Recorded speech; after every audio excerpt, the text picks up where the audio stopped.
ગુર્જરી ક્ષેત્રીય કડિયા સમાજ શ્યામધામવાડી જૂનાગઢ દ્વારા વિદ્યાર્થીઓને સન્માન સમારોહ 2024 તારીખ 1/9/2024 રવિવારના રોજ યોજવામાં આવેલ હતો। 468 વિદ્યાર્થીઓને સીલ અને પ્રમાણપત્ર સન્માન કરવામાં આવેલ હતું।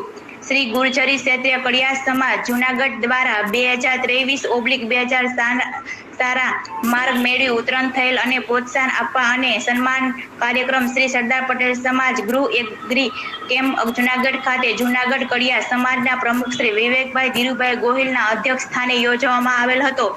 આ કાર્યક્રમ જૂનાગઢ ભક્ત કવિ યુનિવર્સિટી વીસી શ્રી ચેતન દેસાઈ, એગ્રીકલ્ચર યુનિવર્સિટીના વિસ્તરણ શિક્ષણ નિયામક શ્રી એનબી જાદવ સાહેબ તેમજ જૂનાગઢના ધારાસભ્ય શ્રી સંજય કોરડિયા, સમાજના ઉપપ્રમુખ શ્રી પ્રકાશભાઈ ચૌહાણ વગેરે ઉપસ્થિત રહેલા હતા। જૂનાગઢ મહાનગરપાલિકા કડિયા સમાજના